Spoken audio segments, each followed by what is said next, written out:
दुनिया में कोरोना ने 26 लाख से ज्यादा लोगों को अपने शिकंजे में ले रखा है। हर मिनट आंकड़ा तेजी से बढ़ता जा रहा है। चीन में भी कोरोना ने वापसी की है और वुहान के बाद वहां का हार्बिन शहर कोरोना का नया केंद्र बनता नजर आ रहा है। लेकिन चीन बहुत जल्द कोरोना को हराने वाली वैक्सीन बनाने का दावा भी कर रहा है। चीन ने कई चरणों में इस वैक्सीन का परीक्षण भी किया है, मगर सबसे चौंकाने वाली खबर यह है कि अब वो पाकिस्तान के कोरोना से पीड़ित मरीजों पर इस वैक्सीन का ट्रायल करने जा रहा है। चीन के इस कदम से एक सवाल उठ खड़ा हुआ है कि क्या चीन पाकिस्तान को बलि का बकरा बनाना चाहता है?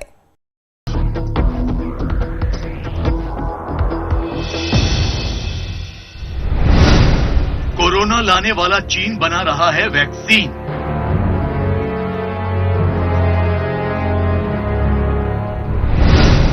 चीन की वैक्सीन का पाकिस्तान में परीक्षण। अहम खबर से आपको आगाह करने, द्वियार तैयार करने वाली एक चीनी कंपनी ने कोरोना वायरस के खिलाफ वैक्सीन तैयार करने का दावा किया है। चीन ने पाकिस्तान को वैक्सीन के क्लिनिकल ट्रायल में हिस्सा लेने की भी पेशकश की है। कोरोना पर चीन की चाल से पाकिस्तान अनजान।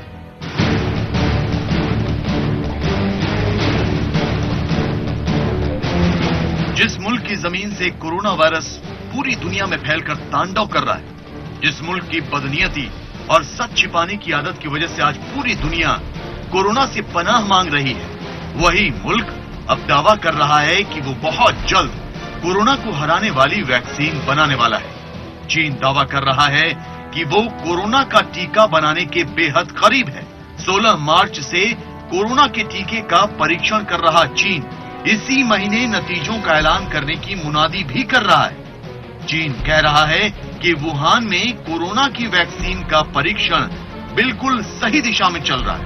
यही नहीं, पैसों और जमीन का भूखा चीन इस मुश्किल घड़ी में भी अपने आर्थिक हितों पर ध्यान देने वाला चीन सबको चौंकाते हुए ये भी कह रहा है कि अगर वैक्सीन परीक्षण में पास हुआ तो वो अंतर्राष्ट्रीय समझौता कर दुनिया भर के देशों को इसे देगा भी। चाइना का जिस तरह का स्टेट का कैरेक्टर है, वहां का जो पूरा इंटरप्राइजेस है वो पब्लिक ओन्ड है, और उसमें अब जिस तरीके से चाइना की जो आर्मी है वो वैक्सीन बनाने में लगी हुई है, और इस वैक्सीन को जाहिर है कि एक बार वो जब बनाएंगे तो इसका कमर्शियल प्रोडक्शन शुरू करेंगे और पूरे विश्व में इसको ऊंचे दामों पर बेचने की कोशिश करेंगे और उससे भी आर्थिक लाभ उठाएंगे। तो ये भी चाइना की एक साजिश का पार्ट लगता है। चीन लंबी लंबी डींगे हाँक रहा है, कोरोना के टीके पर बड़े बड़े दावे कर रहा है। चीन बहुत जल्द कोरोना का टीका बनाने का शिगुफा छोड़कर खुद को सबसे आगे दिखाने की कोशिश कर रहा है। वो दुनिया को ये बताना चाह रहा है कि उसके वैज्ञानिक कोरोना जैसे खतरनाक वायरस का भी तोड़ ढूंढना जानते हैं। लेकिन चीन की ये कोशिश तब नाकाम होती नजर आती है जब ये खबर सामने आती है कि चीन पाकिस्तान के कोरोना वायरस के मरीजों पर वैक्सीन का परीक्षण करना चाहता है। इसके लिए उसने पाकिस्तान की सरकार से इजाजत मांगी, जिस पर इमरान सरकार ने मुहर लगाते हुए चीन को इजाजत दे दी। अब चीन पाकिस्तान के लोगों पर कोरोना के टीके का परीक्षण करेगा। अगले 3 महीने में पाकिस्तान में कोरोना की वैक्सीन का ट्रायल किया जाएगा। इसके लिए चीन पाकिस्तान के बीच एक करार भी हो चुका है। CDC चाइना और हम उनके साथ खासा इस पर डिस्कशन रहा, तो नाउ जब उनकी वैक्सीन तैयार होगी तो उन्होंने ऑफिशियल जो उनकी सबसे बड़ी साइनोफॉर्म पब्लिक सेक्टर की कंपनी है उसके थ्रू हमें लेटर लिखा है कि that Pakistan should join the clinical trials with them, और ये क्लिनिकल ट्रायल्स मैंडेटरी होते हैं बिफोर एनी ड्रग और वैक्सीन इज लॉन्च्ड। तो इंशाल्लाह कब से शुरू करने का इरादा रखते हैं जनरल साहब? देखिए, इसमें फॉर्मेलिटीज होती हैं बहुत सारी। इसमें लाइक अभी कल हम टेकअप कर लेंगे ministry national health services regulation coordination के थ्रू। पाकिस्तान चीन की पेशकश से फूला नहीं समा रहा। पाकिस्तान को लग रहा है कि वो कोरोना के खिलाफ जंग में जीत जाएगा। चीन की वैक्सीन पाकिस्तान के लिए मददगार साबित होगी। लेकिन चीन अपनी जिस वैक्सीन का पाकिस्तान में कोरोना वायरस के मरीजों पर क्लिनिकल ट्रायल करने जा रहा है, वो पाकिस्तान की जनता को मौत के मुंह में भी धकेल सकती है, क्योंकि किसी भी वैक्सीन के इंसानों पर ट्रायल के बहुत सारे खतरे भी होते हैं। इससे मरीज की जान भी जा सकती है, यहां तक कि बीमारी और ज्यादा फैल भी सकती है। जिस चीन की बनाई पीपीई किट पर सवाल खड़े हो रहे हैं जिस चीन की बनाई टेस्टिंग किट फेल हो रही है, वही चीन जब वैक्सीन का ट्रायल इंसानों पर करेगा तो क्या होगा बता पाना मुश्किल है। लेकिन इन सब खतरों के बावजूद इमरान खान अपने आका शी जिनपिंग को खुश करने के लिए अपने ही नागरिकों की जान दांव पर लगाने को तैयार हो गए। हालांकि इससे पहले चीन ने ऐलान किया था कि वो अब अपनी वैक्सीन का दुनिया के दूसरे देशों में परीक्षण करेगा।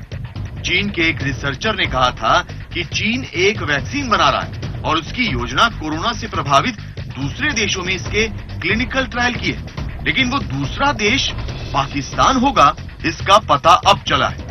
वैसे आपको बता दें कि वैक्सीन बनाने के इस पूरे प्रोजेक्ट में चीन की सेना की सैन्य चिकित्सा विज्ञान अकादमी शामिल है।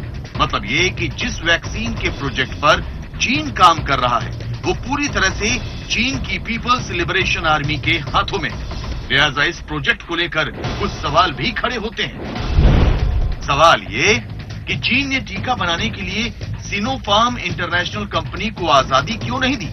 चीन ने इस कंपनी के प्रोजेक्ट में दखलंदाजी करते हुए सेना को शामिल क्यों किया? क्या चीन की सेना वैक्सीन की कामयाबी के बाद इसे अपने हाथों में लेना चाहती है? अगर सेना की देखरेख में वैक्सीन का प्रयोग सफल रहा तो उसे दूसरे देशों को दिया जाएगा या नहीं? विदेशी लोगों के ऊपर इस वैक्सीन का परीक्षण इसलिए कर रहा है ताकि इस वैक्सीन को बना करके वो इंटरनेशनली वैक्सीन बनाने का एक लीडर बन सके और इस वैक्सीन को फिर बेच सके और उसका आर्थिक लाभ उठा सके। ये बहुत संभव है कि चाइना ने इस वायरस को जानबूझ के क्रिएट किया और इसकी वैक्सीन का भी फार्मूला इसने पहले से ही बना के रखा था। चीन की नीयत में खोट है या फिर वो दुनिया को इस मुसीबत से निकालने की कोशिश करेगा, ये तो वक्त ही बताएगा। लेकिन फिलहाल चीन के कोरोना वैक्सीन का क्लिनिकल ट्रायल अगले चरण में है। पहले ट्रायल के लिए कुल 108 लोगों को चुना गया था जो वॉलंटियर्स थे। इनमें से 14 ने वैक्सीन के परीक्षण का तय वक्त गुजार लिया था। 14 दिनों तक क्वारंटीन रहने के बाद वो अपने घर भेज दिए गए थे। अब हर दिन उनका मेडिकल टेस्ट हो रहा है। ये देखा जा रहा है कि अगर इन्हें कोरोना वायरस का संक्रमण होता है तो इनका शरीर उससे कैसे लड़ता है। जैसे ही इन लोगों के शरीर में कोरोना वायरस से लड़ने की क्षमता विकसित हो जाएगी, यानी उनके शरीर में एंटीबॉडी बन जाएगा, उनके खून का सैंपल लेकर वैक्सीन को बाजार में उतार दिया जाएगा।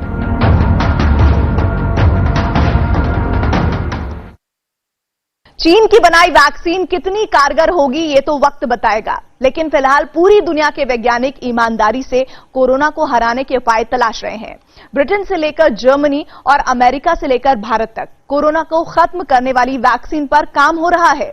सबसे अच्छी खबर यह है कि ब्रिटेन ने वैक्सीन का मानव परीक्षण भी शुरू कर दिया, जिसके नतीजे बहुत जल्द आने की उम्मीद जताई जा रही है।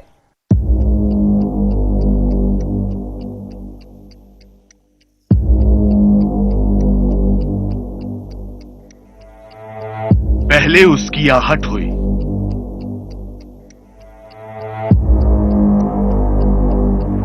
फिर उसने लोगों को अपनी गिरफ्त में लेना शुरू किया।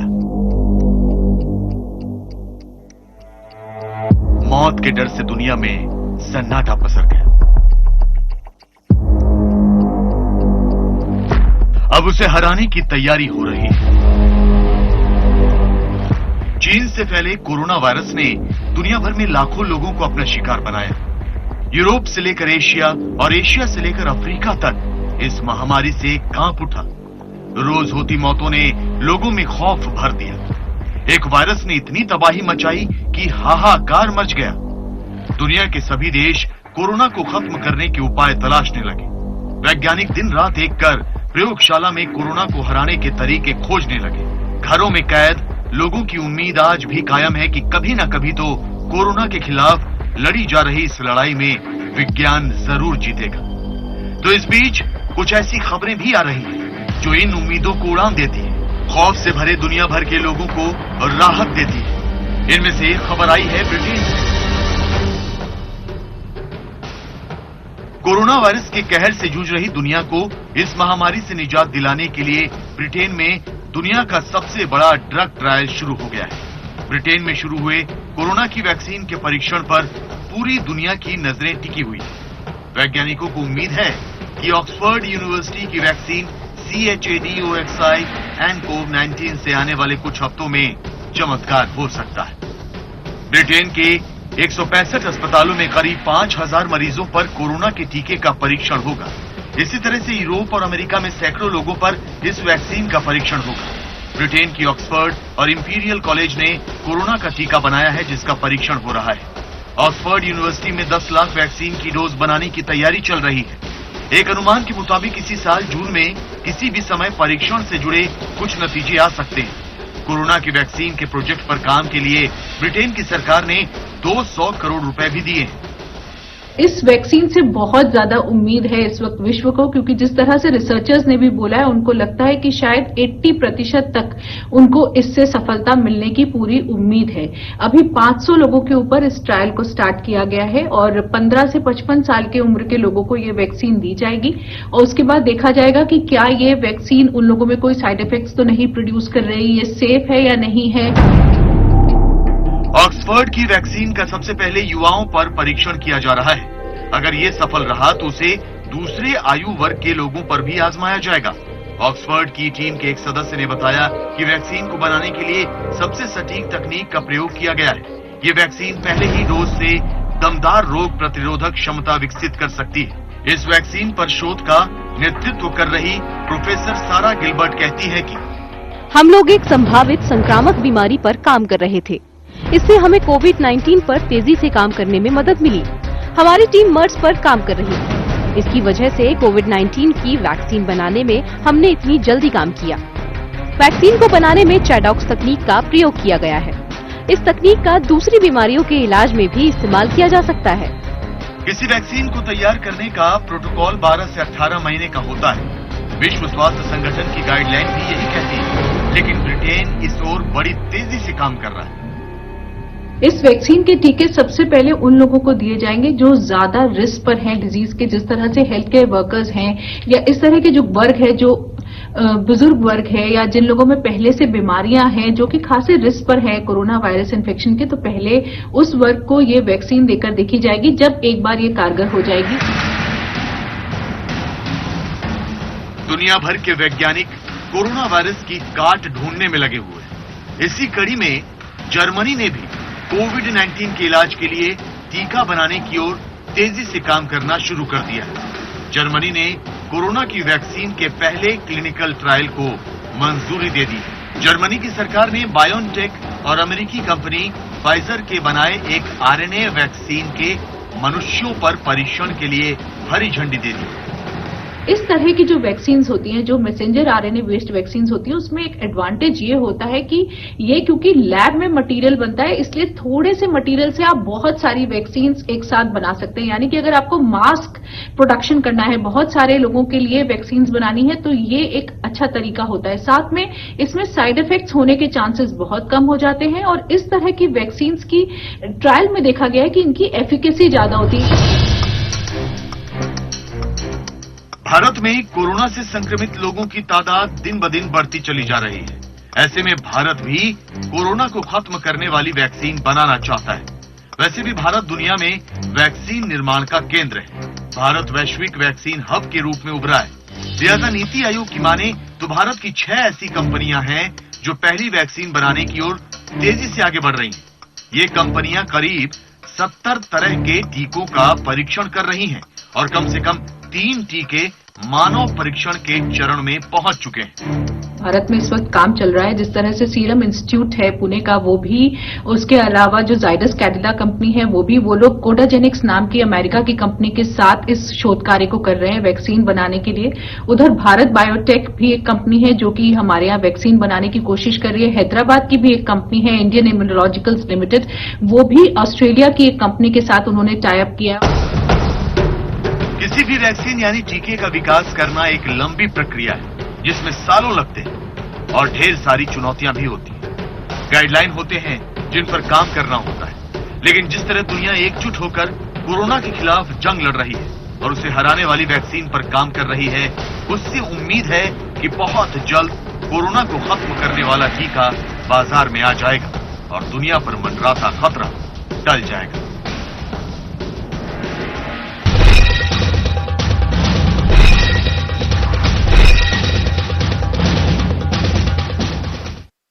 और अब बात करते हैं तबलीगी जमात की।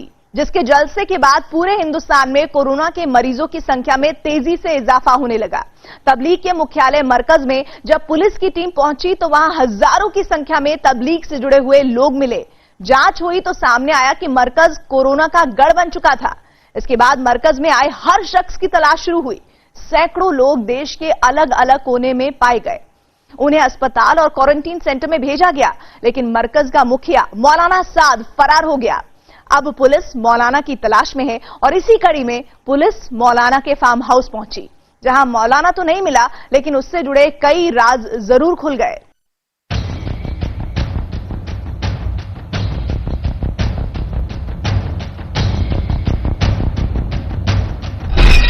जमात के जलसे से मुश्किल में आया मुल्क। कोरोना का मरकज बना तबलीग का मुख्यालय। देश भर में जारी है तबलीग से जुड़े लोगों की तलाश। मरकज का मुखिया मौलाना अब भी है फरार।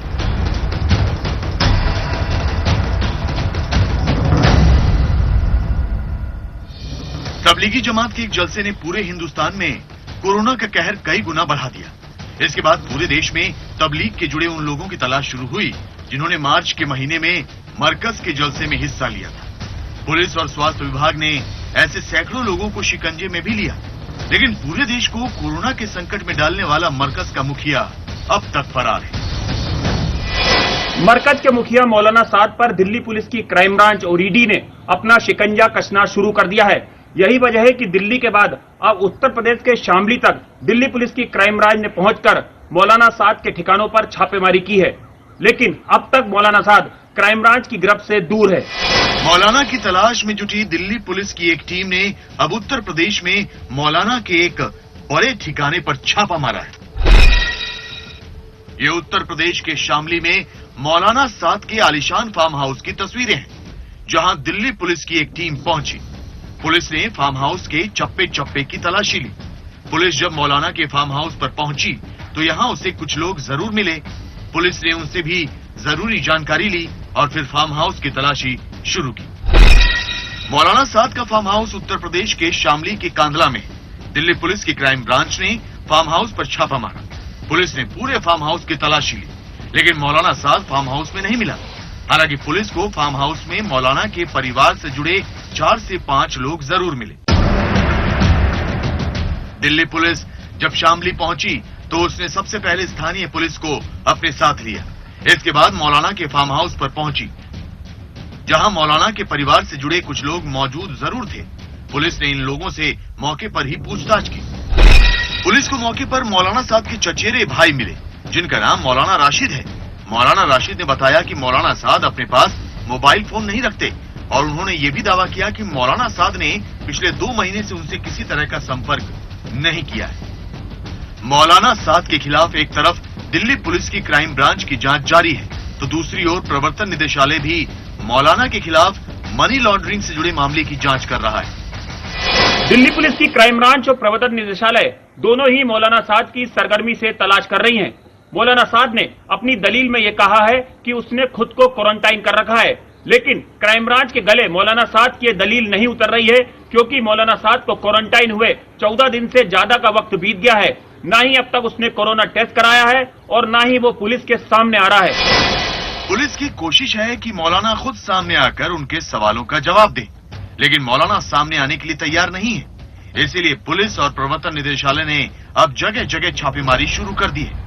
अब जांच एजेंसियों को मरकज में हुए जलसे के अलावा भी मौलाना से कई मुद्दों पर जवाब लेने हैं। पुलिस सबसे पहले मरकज में हुए जलसे से जुड़ी जानकारी मांग रही है। दूसरी ओर प्रवर्तन निदेशालय मौलाना साद की संपत्ति से जुड़ी जानकारी चाहती है, जबकि विदेश में मौलाना के संपर्क की जानकारी भी मांगी जा रही है। इसके अलावा देश और विदेश में मौलाना के बैंक खातों की जानकारी भी मांगी जा रही है। इमरान की टीम शामली स्थित मौलाना साद के फार्म हाउस पे पहुंची तो जरूर, लेकिन उसे वहां कुछ खास कामयाबी नहीं मिली। पुलिस का दावा है कि मौलाना साद दिल्ली में ही छुपा हुआ है। मौलाना साद को क्राइम ब्रांच ने कई बार दिल्ली के सरकारी अस्पताल में जाकर कोरोना टेस्ट कराने के लिए कहा है, लेकिन अब तक मौलाना पुलिस से बचने के लिए कोरोना टेस्ट नहीं करा रहा है। मौलाना के इसी रवैये की वजह से अब पुलिस और प्रवर्तन निदेशालय ने सख्त रुख अपना लिया है। मौलाना और उसके संपर्क में आने वाले लोगों में कोरोना होने का भी खतरा है। इसलिए पुलिस जब शामली के फार्म हाउस पहुंची तो पीपीई किट भी अपने साथ लेकर पहुंची थी, लेकिन इतनी तैयारियों के बाद भी मौलाना साथ नहीं मिला। हालांकि वो लगातार अपने ऑडियो संदेश जारी कर रहा है। एक अहम दरखास्त करनी है। इस वबा से निपटने के लिए जरूरी है कि दावत तबलीग से वाबस्ता अफराद जहां कहीं भी हैं और जिला की इंतजामिया और हुकूमत उनको टेस्ट करने या क्वारंटाइन करने के लिए ले जाना चाहती है तो इंतजामिया का इसमें पूरा ताउन करें, इंतजामिया का पूरा साथ दें। मौलाना के मरकज में हुए जलसे की वजह से पूरे देश में कोरोना ने तेजी से पैर पसार लिए। यही वजह है कि मरकज को कोरोना का केंद्र भी कहा जाने लगा। पुलिस का शिकंजा कसने के बाद मौलाना फरार हो गया। अब वो लगातार इस तरह के संदेश जारी कर अपनी छवि सुधारने की कोशिश में लगा है। मौलाना साद के मरकज में हुए जलसे ने पूरे देश को कोरोना के संकट में डाल दिया। इसके बाद मौलाना साद और मरकज के जलसे में शामिल लोगों की तलाश शुरू हुई। अब भी मरकज से जुड़े लोग बहुत से ऐसे हैं जो छिपे हुए हैं, जिनकी तलाश जारी है। साथ ही मौलाना साद भी अब तक सामने नहीं आया है, लेकिन इस बीच जांच एजेंसियों ने मौलाना के खिलाफ बहुत से सबूत इकट्ठा कर लिए हैं, जिससे यह माना जा रहा है कि अब मौलाना का कानून के शिकंजे से बच पाना नामुमकिन है।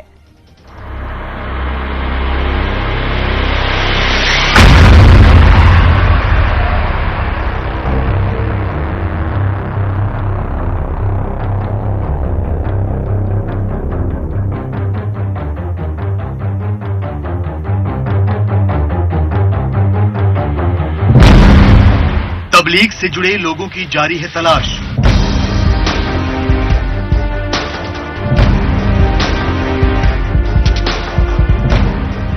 सामने नहीं आ रहा है तबलीग का मुखिया मौलाना साद।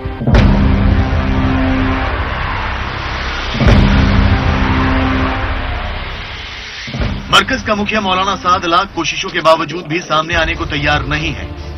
क्राइम ब्रांच दिल्ली से लेकर उत्तर प्रदेश तक मौलाना की तलाश कर रही है। शामली में मौलाना के फार्म हाउस पर छापा भी पड़ चुका है, लेकिन मौलाना अब तक शिकंजे में नहीं आया है। दिल्ली पुलिस की क्राइम ब्रांच और प्रवर्तन निदेशालय दोनों ही मौलाना साद के खिलाफ ज्यादा से ज्यादा सबूत इकट्ठा करने में जुटे हुए हैं, ताकि मौलाना साद के बचने के सारे रास्ते बंद कर दिए जाएं। वहीं मौलाना साद को लेकर तमाम बैंक अकाउंट भी खंगाले जा रहे हैं। हवाला कनेक्शन की भी तफ्तीश की जा रही है।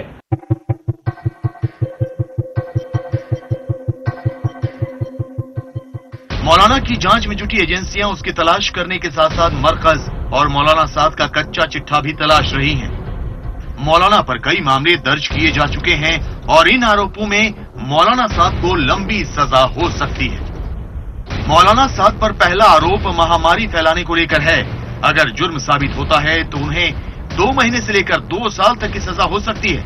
उस पर गैर इरादतन हत्या का मामला भी है, जिसके साबित होने पर 10 साल की कैद हो सकती है। प्रवर्तन निदेशालय मौलाना साद के खिलाफ मनी लॉन्ड्रिंग का भी मामला दर्ज कर चुका है, जिसमें 14 साल की सजा हो सकती है। मरकज में हुए जलसे के बाद यहां से हजारों की संख्या में जमात से जुड़े लोग देश के अलग अलग हिस्सों में गए। इनमें से बहुत से लोग कोरोना की चपेट में थे। इनके संपर्क में आने से देश में बहुत से लोग कोरोना का शिकार हो गए। इसके बाद पूरे देश में कोरोना के मरीजों का आंकड़ा तेजी से बढ़ने लगा। गृह मंत्रालय के मुताबिक देश में मरकज से जुड़े 4291 मामले अब तक सामने आ चुके हैं। ये मामले देश के 23 राज्यों में मिले हैं और अगर कुल मरीजों की संख्या देखी जाए तो अकेले मरकज से जुड़े 22% से ज्यादा मामले हैं। मरकज में हुए जलसे की वजह से कोरोना ने किस तरह पूरे देश में पैर फैला लिए, इसका अंदाजा इस बात से लगाया जा सकता है कि कई राज्यों में तो कोरोना के जितने मरीज मिले हैं उनमें 90% तक मरीजों का मरकज से कनेक्शन सामने आया है। 18 अप्रैल तक के आंकड़ों के मुताबिक दिल्ली में 63% कोरोना के मरीजों का मरकज से कनेक्शन मिला है, जबकि तमिलनाडु में यह संख्या 84% के आसपास है।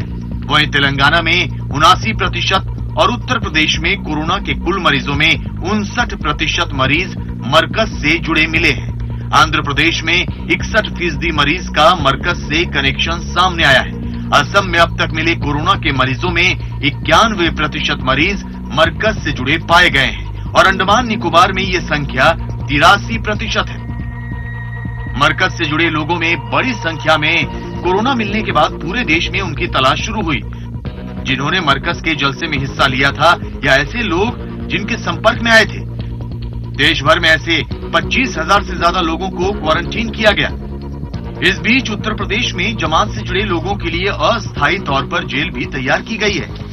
ये अस्थायी जेल प्रदेश के 34 जिलों में बनाई गई है, जिनमें 288 लोग रखे गए हैं। इनमें 156 विदेशी नागरिक हैं, जबकि 132 भारतीय। लखनऊ की अस्थायी जेल में 19 पुरुष और 4 महिलाएं रखी गई हैं। तबलीग से जुड़े लोगों में तेजी से कोरोना के मामले सामने आने के बाद एक वर्ग विशेष को लेकर टिप्पणी भी शुरू हो गई, जिसके बाद केंद्रीय अल्पसंख्यक मामलों के मंत्री मुख्तार अब्बास नकवी ने साफ किया कि तबलीगी जमात की गलती के लिए पूरे वर्ग को जिम्मेदार नहीं ठहराया जा सकता।